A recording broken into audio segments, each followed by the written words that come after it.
This is Chattanooga Civics. I'm Nathan Bird. I'd like to thank my patrons for supporting the show, especially the Marks family and Stephen Culp. If you enjoyed the Chattanooga Civics podcast, newsletter, or Instagram feed, please consider supporting me on patreon.com/chatcivics.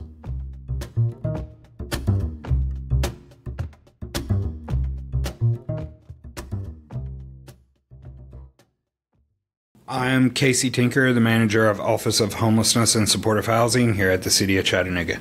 Well, thank you for being on the show. So I want to start out with a general question. What is the current state of homelessness in Chattanooga? Yeah, according to our last pit count, which was held in January of this year, we had 607 unsheltered folks experiencing homelessness. Over the year, we did have a 40% reduction over last year's numbers, which is pretty impressive, and it really shows that the community is working hard to address the homeless issues. And you use that term pit count. Can you define that? Yeah, pit is point in time. So it is it's usually done on a day or over a course of several days in 1 week, and it is a count of everyone that is experiencing homeless in that point in time. So you know it can vary, but on that given day at any given point during that time, that is the number that was counted. Right. And how often are those pit counts? They are done yearly. Yearly. Okay. Great. Yeah. So you said there was a 40% reduction from the previous year. How has it looked in kind of the longer term, going back 3, 5, 10 years? Yeah, we had been staying pretty steady over the years until COVID. COVID hit, and we had a massive influx in the number. So the 2022 number was quite an increase. So we're back to the pre-COVID levels now, basically. Okay. So there's a common theory that homeless folks are being moved here from other cities. Yeah. Do you guys measure that, and is there any truth to that? There is some transient population given our location. We're on the interstate. We're in between Atlanta, Knoxville, Birmingham, Nashville. Like, people do come through, but the majority, pretty much all that come through the Office of Homelessness and Supportive Housing has ties to Tennessee or has ties to Chattanooga or was born here. Mm-hmm. And not that it is a requirement for our program, but to get people subsidies or whatever, we have to verify their birth certificates. We have to see that. The majority of birth certificates are coming from Tennessee. So yes, there is some transient population, but it's not the majority. Right. Okay. So I want to talk about, you've got 3 kind of major goals listed on your website for how this department is handling homelessness and hoping to address it in the long run, and that's providing permanent housing, preventing homelessness, and then addressing the impacts of homelessness. So I want to start with that first one, permanent housing. Yeah. If you could just talk about why permanent housing is at the top of that list. Yeah, so we are a housing first community, and what that means is exactly how it sounds. If you put a person in a home, you can work on all the other co-occurring issues after they're in a house. And the way that looks is, it's hard for someone to get a job and hold down a job if they don't have a shower to take or somewhere to wash their clothes or an alarm clock to wake them up to go to work. It's hard for them to work on substance abuse if they're in a tent in the middle of a field somewhere and all they do have is alcohol to keep them occupied. It's hard to treat mental health issues if you are not able to get back and forth to your doctors, have a safe place to store your medicine. So the housing first approach is let's put someone in a house and then work on all those other issues once they are in a house. Mm-hmm. So that's why permanent housing is so important. Especially when we're talking about people experiencing homelessness. Like, that is the main goal. Get them in a house, and then let's work on all that other stuff. Mm-hmm. And this is kind of a simplified question, but I want to address it right out of the gate. Why can't the city of Chattanooga just house all of these people? What are those big barriers that are standing in the way? There is many barriers. There's not enough housing. We don't have enough affordable housing. That is something that the city is working very diligent on to produce more affordable housing in the city. I would say, other reasons are resources. It's expensive to house someone. We put forth quite a bit of funding each year. It would take millions of dollars to house every single person experiencing homelessness, and we would need the available units to also do that. It would take all the stars aligning perfectly to put every single person experiencing homelessness in a house at any given time. Right. And that makes sense. So for the people that you are able to house, how does the the Office of Homelessness and Supportive Housing locate and fund that housing? And is this housing publicly or privately owned, or a combination? Yeah, absolutely. So we have a team of housing navigators. Their primary job is to engage with landlords, private and public, meaning public housing and that kind of stuff. And they will work with those landlords to engage them to work in our program. We offer case management up to a year after a person is housed. They're assigned to a case manager or social worker after housing. And that's part of the attractive package to landlords that, hey, if you rent to our clients, then it comes with these services attached to them. We're able to pay deposits for most people. In some cases, we're able to pay a couple of months rent for them. The majority of our clients we transfer to a Section 8 voucher, and sometimes that takes a few months, so we'll get them into housing, pay a few months, get them transferred to a Section 8 voucher. At that point, then they would cover their portion of the rent and so forth. If it's public housing, that's much easier. So we cover the deposit, and then they're able to pay the rest of it because it's much more affordable. Mm-hmm. How do you find those landlords who are willing to work with you on this program? What avenues are you going through to try and connect with these people? Yeah, the housing navigators, they're out, they're driving the streets, so they're looking for signs. They're engaging. Janetta Langston is our lead housing coordinator, and that is her primary job, is to go out, engage in landlords.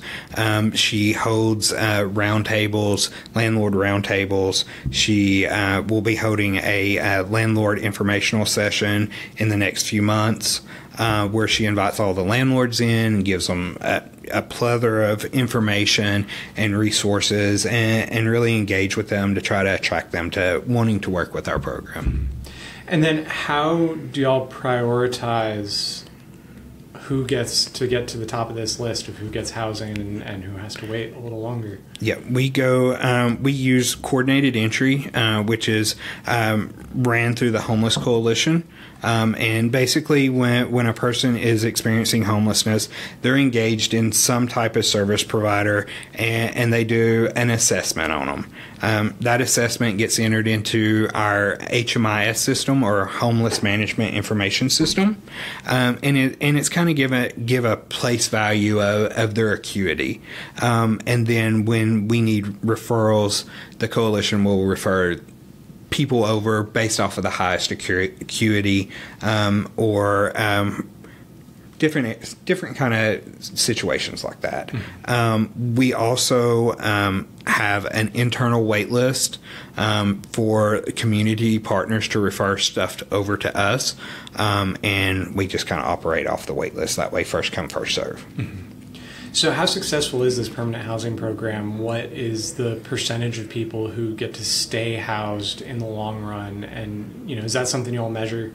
Yeah, absolutely we do. It is kind of a hard measure to come up with because, we are only with them for a year. After that year, it's hard to keep track of someone if we're not engaging with them on a regular basis. But over that year, we have approximately about an 85% retention rate for the people that do actually get into permanent housing. So I want to talk about a specific project related to this permanent housing, and that's the Airport Inn conversion. It's been in the news a lot. It's a very kind of flagship program. If I'm not mistaken, I mean, it's one of the first kind of city-owned buildings that will be dedicated to this sort of supportive housing. Why was that site in particular chosen? So it wasn't that site particular.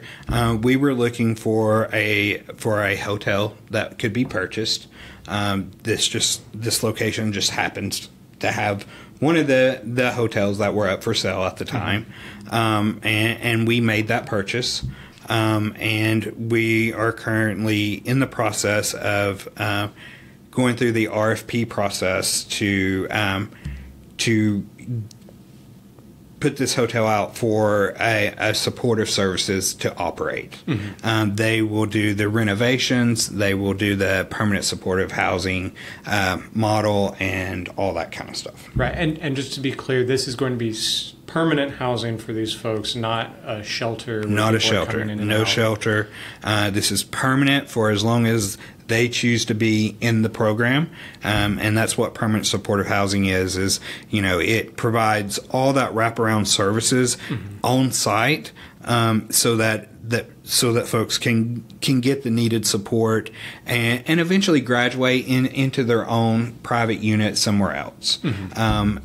But until then, it provides all that support that's needed. Yeah, what are some of those resources that are going to be available? Yeah, so they'll work, and it depends on which service provider that takes possession of the building. But they'll work with mental health, substance abuse. They'll work with jobs. They'll whatever the client. It'll be client focused. So whatever the need of the client is, to make them stable and successful for the long run. Right.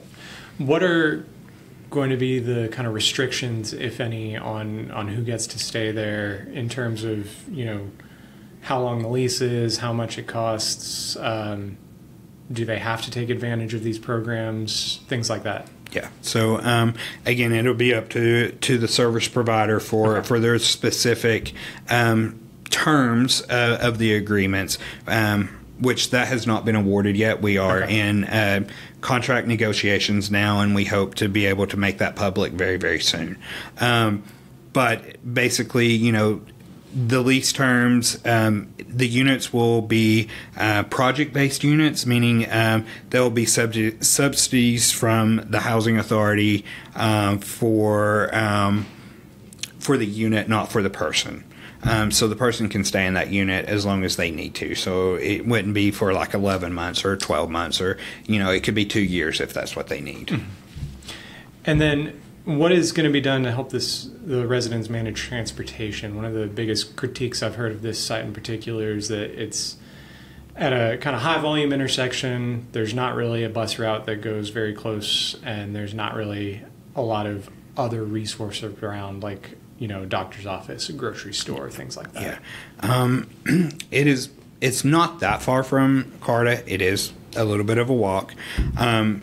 But there is hopes that the service provider that does have that will assist with some of the transportation needs, as far as getting them maybe to the bus stop, or providing shuttles or stuff like that. Right. And then last question on this particular topic, how does the cost of this conversion compare to other options, like subsidizing units from other landlords or other sites?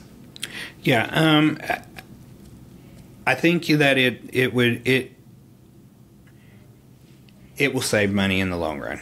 A person that is living on the streets costs a lot of money to taxpayers for multiple reasons, whether it's jail, whether it's health care, emergency services, stuff like that. So having a permanent home for them will cut that expense tremendously.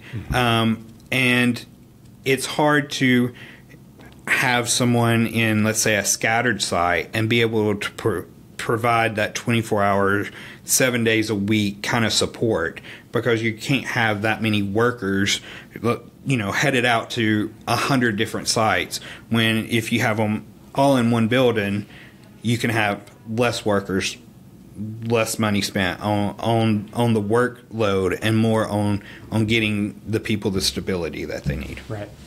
So I want to move on to the prevention of homelessness and talk about a program you all run, the eviction prevention and eviction diversion programs. Talk me through those and how they work. And just for the record, we don't run those. Okay. The Community Foundation runs the eviction diversion program. Okay. And basically that is a legal service. It provides legal help for people that are up for eviction. They do have a few other resources, but they kind of walk the person through the whole process of eviction and provide them with the legal counsel that they need. The EPI program is very similar to EDI, and it works hand in hand with EDI, but EPI helps people apply for money through THDA, helps them get the resources that they need while going through the eviction process. We do partner with them, and one of our staff members goes to eviction court each week, is there with EPI, and then when appropriate, a person that does actually get evicted will be sometimes referred over to our program depending on the situation, and then we will help try to rehouse them. Okay, so those aren't programs run by this office, No. but you work to refer people to Correct. that program? Yes, Okay. we work together, but they are not actually part of our office. Right. So how does someone qualify for that program? Is it just anybody who's facing eviction can go to the community foundation? Anybody facing eviction can call into the eviction prevention hotline and talk with someone at the community foundation or the office that it's ran out of. And then, of course, if you're in court at eviction court, EPI is there each and every Thursday. And then are there any other tools that the city is using to prevent homelessness? Right now, that is our partners for prevention. Okay. So I want to move on to the kind of last major bullet point that was on the website, addressing the impacts of homelessness. And I want to start by talking about the sanctioned encampment that's down by 11th Street. What services are available on site at that encampment? Yep. So they are working. We did an RFP for that. Help Right Here has the contract currently on the site, and they work with the residents to get them food. They work with them on permanent housing. Help Right Here has housed, I want to say, 31 individuals so far in the year and a half that they have been operating. We do partner with them to take referrals and try to process the folks through as quickly as possible. They work with them, given activities. They've been fundamental on that artists in transitions and getting people involved in those extracurricular activities, and they provide a safe, secure location for someone to be at. That is the main thing. It's safe. It's not on the street. It's controlled, and they're able to just have a place to sleep that's safe. Right. Has that program been successful? I know you mentioned 31 people have been rehoused. Are there any other metrics that are being used to determine the success of that program? People staying in the camp rather than going to another camp, things like that? Right now that is the matrix that they have been using and reporting is the folks that are being housed. We're going to this year look at other metrics and how we can increase those with them. Right. And then are there any plans to expand the camp's capacity or create a new camp or offer more services? Right now there is no plans to expand or open a second camp at this time. Okay. One initiative I read about briefly is that the city is helping to develop a low barrier, high capacity shelter. Can you tell me a little bit about that plan? Yeah, so the Kelly administration is dedicated to having a shelter. We are willing to put forth the resources needed for it. Right now, we are evaluating several different locations. It's still very early in the process, but we are evaluating different locations to see which ones would be the most viable for this low barrier shelter, and then we'll be moving forward as soon as that location is picked. Mm-hmm. So I want to talk about encampments that are not sanctioned. There's more people than that one encampment can fill, unfortunately. How does the city deal with these encampments that are not sanctioned, and does the Office of Homelessness and Supportive Housing provide resources to people in unofficial encampments? Yeah, absolutely. We do. So we have an outreach team. They go out every day. They're in the woods, under bridges, out in camps, and they engage with the folks that are unsheltered. They provide them with water, a sleeping bag, a tent, in winter, blankets, all those emergency needs. But that's not all they do. They engage with them in housing. They get them assessed, get them into the system to get them in line to receive permanent housing. Mm-hmm. And then is the Office of Homelessness and Supportive Housing involved in breaking down or removing those camps when that happens? Yes, absolutely. So we do not enforce the removal. CPD does all the enforcement, but we are there when camps are resolved for whatever reasons. It could be a private property owner has requested that they don't want homeless people on their property, and that's understandable. But we try to be there to do it in a humane way, and we will work with folks that are getting displaced to, just like we would with anyone else, and help move the process along for them to get into permanent housing. And then what happens to those people when a camp is broken down? So you mentioned you guys are on site helping to provide resources as best you can. What typically happens, and are you all able to stay in touch with those people to continue providing resources in these cases? Yeah, for the most part, we are able to stay in contact with them. We get their name, some type of way of contacting them, or find out where they're going to move to. We don't tell them where they can move, because it's not our place to tell them, but we help them, get their stuff up, get everything that they need, so they don't lose very valuable. A lot of times they'll lose their IDs, birth certificate, Social Security if they're in a rush and they lose that. So we help prepare them. We go out a few days ahead of time, work with them hey, the day's coming. Have you been thinking about where you can go? Is there anyone you can go stay with? That kind of stuff to just kind of help them so it's not such a hard impact the day that it happens. Right. And for the most part, everyone kind of moves on for the most part on their own. Because they don't want that confrontation the day of. There's usually a few stragglers, but we're there to help mitigate it throughout the process. Mm-hmm. And then what happens to people who either won't accept help, either due to distrust or mental health issues, and what resources are available to people who, for whatever reason, don't want to engage with the system that's been set up by this office? Yeah, we keep trying. And we may not succeed the first time, but it might be the third time, or it may be the 10th time that we say, hey, are you interested in permanent housing? They may say no a dozen times, but that 13th time they may say yes, we want housing. And we continue to engage with them. There is a few that just doesn't want help.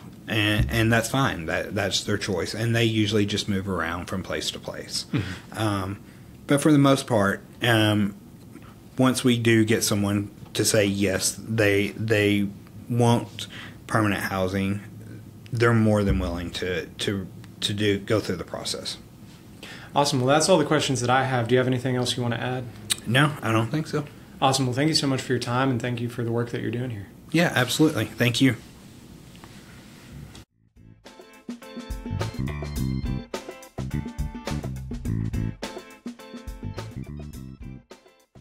I hope you've enjoyed this episode of Chattanooga Civics. Our music was written and recorded by Kevin MacLeod. If you have any questions or feedback, please send me an email at chattanoogacivics@gmail.com. You can follow me on Facebook, Twitter, and Instagram @ChatCivics, or visit the website chattanoogacivics.com. Thanks for listening.